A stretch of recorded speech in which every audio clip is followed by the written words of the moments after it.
Hi guys নমস্কাৰ মই ইলাবৰ হয় আপোনালোকৰ ওচৰত অন্য এটা ভিডিঅ' লৈ আহিলোঁ। আজি ৰাতিপুৱাৰ ৰেচিপি মই কি বনাম, ৰাতিপুৱাৰ মানে টিফিন নিয়াৰ কাৰণে এতিয়া ৰেচিপি বনাওঁ। মৰ্ণিং ডিউটি আছে মানে 10টাৰ পৰা আছে, ফটাফট টিফিনখিনি বনাই লওঁ। আপোনালোকক দেখাইছোঁ কি বনাম।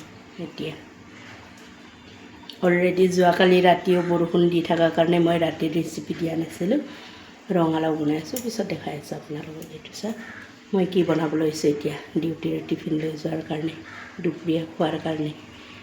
ঘৰৰ মানুহকেইটাওতো খাব লাগিব, সিহঁতৰ কাৰণেও বনাই থৈ যাওঁ। মই আৰু কি বনাওঁ আপোনালোকক দেখাই আছোঁ। এতিয়া এইটো বিলাহী বাছি বাছি কাটি লৈছোঁ। মানুহটো সিদিনা বিলাহী আনিব দিছিলোঁ, এক পাল্লা বিলাহী লৈ আহিছে।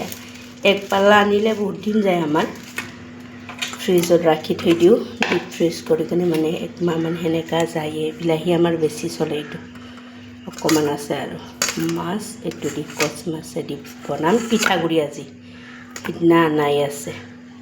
এইটো চাহ জালুক, জাব্ৰাং, আদা, নহৰু, কেঁচা জলকীয়া ধুনীয়াকৈ লগত চাউলখিনি ধুনীয়াকৈ ধুই কেনে জিকাই কেনে ধুই লৈছোঁ। পিঠাগুড়ি বনাম। এইটো আমাৰ ফেভৰেট চব্জি হয় পিঠাগুড়ি, প্ৰায় আপোনালোকক দেখাই থাকোঁ। পিঠাগুড়ি বনাই আছোঁ। চাহ খোৱাই নাই, চাহ বনাওঁ লগতে আঞ্জাখিনিৰ যোগাৰখিনি কৰি এক চাইডে চাহ বহাই দিওঁ। চাই যাই থাকক। পিছে আপোনালোকে কোনে কোনে মাছ পিঠাগুড়ি খাই ভাল পায় কমেণ্ট বক্সত জনাই দিব। মই দেখাই যাই থাকোঁ আপোনালোকক কেনেকৈ বনাম। এইটো আগতে ভাজি লওঁ মাছখিনি, তাৰপিছত বিলাহীখিনি ধুনীয়াকৈ ভাজি লৈ পানী দি দিম। তাৰপিছত এইখিনি ধুনীয়াকৈ মিক্সাৰ মেচিনত গ্ৰাইণ্ড কৰি ল'ম। দেখাই আছোঁ। ভাজাৰ কাৰণে কেৰাহী পাতি দিছোঁ। আগতে মাছখিনি ফ্ৰাই কৰি ল'ম, তাৰপিছত বিলাহীখিনি ধুনীয়াকৈ ভাজি লৈ পানী দিম। ইফালে মাছখিনি হালধি, নিমখ সোৱাদ অনুসৰি ধুনীয়াকৈ সানি লৈছোঁ। এতিয়া ফ্ৰাই কৰি ল'ম। লগতে অকণমান কণী আছে, সেইটো দি দিছোঁ। আৰু লগত ইফালে চাহ বহাই দি আছোঁ। তেজপাত লগত আদা অকণমান খুন্দি চব দিয়াৰ পিছত পাহৰিছোঁ জিৰা অকণমান কেইটামান জিৰা দি দিছোঁ। জাব্ৰাংটো মোৰ তাতে থাকি বহুত ফেভৰেট হয়। পিঠাগুড়িখিনি ধুনীয়াকৈ কিবা হৈ গৈছে, চাউলখিনি ধুনীয়াকৈ পিচি ল'ম। অলৰেডি মাছ ফ্ৰাই কৰা হৈ গ'ল, এইখিনি উঠাই ৰাখোঁ। ইফালেও চাহ ধুনীয়াকৈ উতলি আছে। এতিয়া দিওঁ চাহপাত। মাছ ভাজা তেল অকণমান আছিল, ইয়াতে দি দিছোঁ বিলাহী বোলে চৰি পিঁয়াজখিনি। বিলাহীখিনি দি দিম, লগত পিঁয়াজখিনি আগতে গোল্ডেন কালাৰ কৰি লৈ মাছটো ধুনীয়াকৈ উঠাই ৰাখিছোঁ। হাফ ফ্ৰাই কৰি দিলোঁ। পিঁয়াজখিনি গোল্ডেন কালাৰ হোৱাৰ পিছত দি দিছোঁ বিলাহীখিনি, লগত সোৱাদ অনুসৰি নিমখ, কালাৰৰ কাৰণে হালধি দি দিছোঁ। ইফালে চাহ হৈ গ'ল আৰু মই আনুটোৰ আৰু মোৰ কাৰণে ইফালে পিঠাগুড়ি আঞ্জা দি দিবৰ কাৰণে গৰম পানী কৰি আছোঁ। লগতে চাহ হোৱাৰ লগে লগে ইফালে আৰু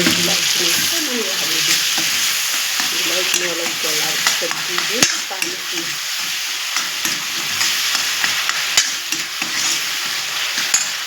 বিলাহীখিনি সিজাৰ পিছত দি দিছোঁ গৰম পানীখিনি। এতিয়া মই কিবাখিনি কৰি লওঁ, গুড়া চাউলখিনি এতিয়া ধুনীয়াকৈ পিচি ল'লোঁ গ্ৰাইণ্ডাৰ মেচিনত। ইমান ধুনীয়া হৈছে চাহ। ইয়াতে চাউল, আদা, নহৰু, জলকীয়া, জাব্ৰাং গুটি, জালুক গুটি লগত জিৰা অকণমান। ইফালে কুকাৰত বহাই দিলোঁ ভাত। ইফালে বিলাহী আঞ্জাত অকণমান খাৰ দি দিছোঁ। কালাৰ পূৰা চেঞ্জ হৈ গৈছে। আঞ্জাখিনি পক উতলিছে। ইয়াতে দিম এতিয়া মই পিঠাগুড়িখিনি।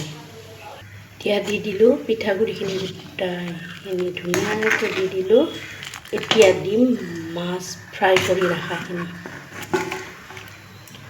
ফ্ৰাই কৰি ৰখা মাছখিনি দি দিলোঁ অলৰেডি। এতিয়া ধুনীয়াকৈ উতলিবৰ কাৰণে প্ৰায় মানুহে কচ মাছৰ চামৰাটো খাই, মই বাৰু নাখাওঁ। মই ধুনীয়াকৈ বজাৰতে চেলাই লৈ আনো। তাৰপিছত ফাইনেলি পিছত লুকটো দেখাই আছোঁ আপোনালোকক। ৰাতিৰ আঞ্জা মাছ আৰু ৰঙালাও সিদিনা ৰঙালাও 2 পিচ আনিছিলোঁ 30 টকা দি কেনে এইখিনি আছে অকণমান ফ্ৰিজত থৈ দিছিলোঁ ইফালে আকৌ বিলাহী পিঠাগুড়ি মাছ এয়া কচ মাছেদি মই বনাইছোঁ পিঠাগুড়ি চব্জি আপোনালোকে অলৰেডি গম পায় মই ৰাতিপুৱাৰে আৰু দুপৰীয়াৰে কি বনালোঁ এইটো চা ৰঙালাও আৰু মাছ ৰাতি বনালোঁ সেইটো আছে আৰু লগত বিলাহী কচ মাছ লগত মাছৰ কণীও দি দিছোঁ লগত পিঠাগুড়ি আজি দুপৰীয়া আৰু ৰাতিপুৱাই এইটো দিয়ে পৰিৱেশন কৰিম আপোনালোকে যদি মোৰ ভিডিঅ'টো চাই ইণ্টাৰেষ্টিং হয় আৰু কোনে কোনে এনেকুৱা খাইছে আৰু কোনে কোনে খাই পোৱা নাই কমেণ্ট বক্সত জনাই দিব প্ৰায় মানুহে বনাই বাৰু পিঠাগুড়ি এইটো ফেভৰেট আৰু অকণমান হ'ব বাকী আছে বেছি দীঘলীয়া নকৰোঁ আপোনালোকে যদি আজি অলৰেডি গম পোৱাৰ পিছতো যদি মোক লাইক শ্বেয়াৰ নকৰে ভিডিঅ' বনাবতো ভাল নালাগিবই পিছে আজি এইটো দিয়ে পৰিৱেশন কৰিম আপোনালোকে যদি মোৰ ভিডিঅ'টো চাই ইণ্টাৰেষ্টিং হয় লাইক কৰিব কমেণ্ট কৰিব শ্বেয়াৰ কৰিব বাই বাই